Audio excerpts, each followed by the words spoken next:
bismillaah. Assalaamu calaykum.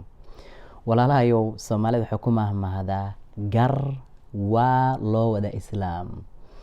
Raggeena Soomaaliyeed waxaan rabaa bal naftayda anoo ka bilaabay iyo naftiinaba inaan ku baraarujiyo qodob muhiim ah.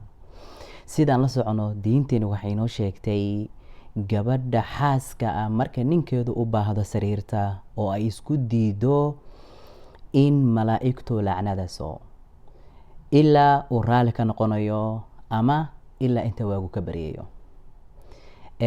Arrinta halkan idhig. Arrinta markaan rabaan ka hadla waxay tahay raggeena Soomaaliyeedow xaaskeena gogosha markaan kula kulanno miraha ka dhalanaya waan ognahay oo waa awlaad.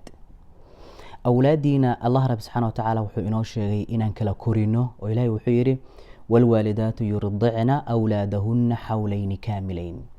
Hooyadu ha nuujiso ilmaheeda 2 sano dhameystiran. 2 sano ma sugayno oo hadda de 2 sano faa'iido ku jirta hadii loo baahdo marka waa ka hadla doona insha Allah. Laakiin ma sugano. Waxaan rabnaa ilmihii inaan sugu xiriirino sidii tusbax la taxayo kale. Waxaan rabnaa inaan sugu xiriirino sidii silsilad oo la taxayo kale rabnaa sugu xiriirino. Ma xuma inaan xiriirino ilmaha, laakiin dhibkeena haysata waxay tahay horta Allihii ina siiyay alxamdulillah oran mayno badankan ku shukrin mayno. Sidoo kale ilmahan tarbiyadii iyo akhlaaqiyadkii iyo waajibaadkii inaga saarnaana la imaan mayno oo waan dayacna. Maxaan ka faa'iidnay marka ilmo badan oo aan dhalnay oo aan keenay maxaan ka faa'iidnay bal ii sheega oo aan dhib iyo khasaare adduun iyo aakhira midna aan ahayn.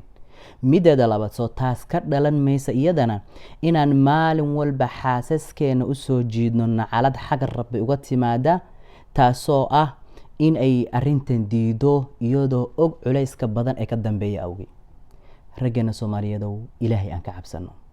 Ilaahay aan ka cabsano xaasaskeena iyo ubadkeena xaqa ay inoogu leeyihiin aan ka soo baxno.